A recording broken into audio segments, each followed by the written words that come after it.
എല്ലാവർക്കും പുതിയൊരു വീഡിയോയിലേക്ക് സ്വാഗതം. നമ്മുടെ ഇന്നത്തെ വീഡിയോ വളരെ ടേസ്റ്റി ആയിട്ടുള്ള ചെമ്മീൻ റോസ്റ്റിനെ കുറിച്ചാണ്. അപ്പോൾ അതെങ്ങനെയാണ് തയ്യാറാക്കുന്നതെന്ന് നോക്കാം. അത്യാവശ്യം വലുപ്പത്തിലുള്ള 1/2 കിലോ ചെമ്മീനാണ് ഞാനിവിടെ എടുത്തിരിക്കുന്നത്. ചെമ്മീൻ കഴുകി വൃത്തിയാക്കി മാറ്റി വെച്ച ശേഷം തയ്യാറാക്കാൻ എടുക്കുന്ന പാത്രം അടുപ്പിൽ വെച്ച് ചൂടാകുമ്പോൾ 2 ടേബിൾ സ്പൂൺ എണ്ണ ഒഴിച്ചു കൊടുക്കുക. ചൂടായി വരുന്ന എണ്ണയിലേക്ക് കടുക് ഇട്ട് കൊടുക്കുന്നുണ്ട്. കടുക് പൊട്ടി തുടങ്ങുമ്പോൾ ചെറിയ ഉള്ളിയാണ് ചേർത്ത് കൊടുക്കുന്നത്.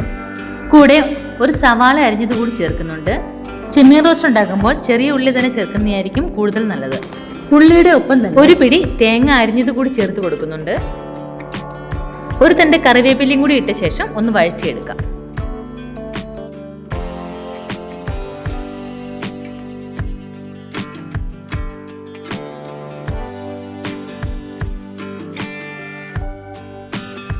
ഉള്ളി പെട്ടെന്ന് വഴണ്ടു വരാൻ വേണ്ടി ഒരു 1/2 സ്പൂൺ ഉപ്പ് കൂടി ചേർക്കുന്നുണ്ട്.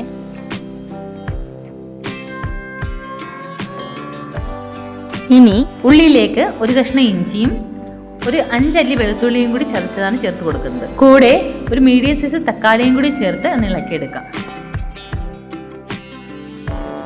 2 മിനിറ്റ് ഒന്ന് ഇളക്കി യോജിപ്പിച്ച ശേഷം ഒരു മൂടി വെച്ച് അടച്ച് ഒരു 10 മിനിറ്റ് ഒരു ലോ ഫ്ലെയിമിൽ വെച്ച് കൊടുക്കാം. ഇടയ്ക്ക് ഒന്ന് ഇളക്കി കൊടുക്കണം. ഉള്ളി ഒരു ബ്രൗൺ നിറമാകുന്നത് വരെ ഇളക്കി കൊടുക്കാം. അങ്ങനെ നിറം മാറി വന്നു കഴിഞ്ഞാൽ ഇതിലേക്ക് വേണ്ടുന്ന പൊടികൾ ചേർത്ത് കൊടുക്കാം. അത് ഞാൻ കുറച്ച് പെരിഞ്ജീരകത്തിൻ്റെ പൊടിയാണ് ചേർത്ത് കൊടുക്കുന്നത്. 1/4 ടീസ്പൂൺ മഞ്ഞൾപ്പൊടി, 1 ടേബിൾ സ്പൂൺ മുളക് പൊടി, 1/2 സ്പൂൺ കുരുമുളക് പൊടി. ഇപ്പോൾ 3 ചേർത്തൊന്ന് ഇളക്കിയെടുക്കാം. മുളകിൻ്റെ ഒരു പച്ച മണമൊക്കെ മാറി വരുമ്പോഴേക്കും പാത്രത്തിൻ്റെ ഒരു സൈഡിലേക്കായിട്ട് ചെമ്മീൻ കൂടി ഇട്ട് കൊടുക്കുന്നുണ്ട്.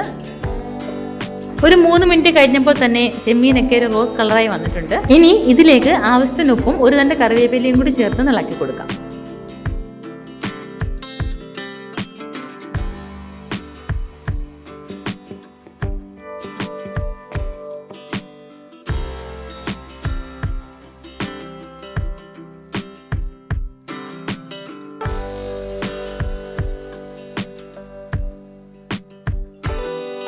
ചെമ്മീനിലേക്ക് മസാല നന്നായി ഇളക്കി യോജിപ്പിച്ച ശേഷം ഇതിലേക്ക് നമ്മൾ ചേർത്ത് കൊടുക്കുന്നത് 1/2 കപ്പ് തേങ്ങാപ്പാലാണ്. എല്ലാം കൂടി ഇളക്കി യോജിപ്പിച്ച ശേഷം അടച്ചു വെച്ച് മീഡിയം ഫ്ലെയിമിലിട്ടൊന്ന് വേവിച്ചെടുക്കാം. പാലൊന്ന് വറ്റി ഒന്ന് കുറുകി വരണം. ഏതാണ്ട് ഒരു 15 മിനിറ്റ് കഴിഞ്ഞപ്പോൾ ഇതെല്ലാം ഒന്ന് കുറുകി വറ്റി വന്നിട്ടുണ്ട്. പാലും ചെമ്മീനും മസാല എല്ലാം കൂടി ഒന്ന് പെരണ്ട് വന്നിരുന്നൊരു പരുവമാകുമ്പോഴേക്കും ഇറക്കി വെക്കാം. അങ്ങനെ നമ്മളുടെ ചെമ്മീൻ റോസ്റ്റ് റെഡി. ഇതും കൂട്ടി ഉച്ചയൂണൊക്കെ കഴിക്കാനിരുന്നാൽ വയറ് നിറയണതറിയും. ഒന്ന് ട്രൈ ചെയ്ത് നോക്കിയിട്ട് അഭിപ്രായം അറിയിക്കണേ. അതുപോലെ തന്നെ വീഡിയോ ഇഷ്ടമായെങ്കിൽ സപ്പോർട്ട് ചെയ്യാനും മറക്കരുത്. Thank you.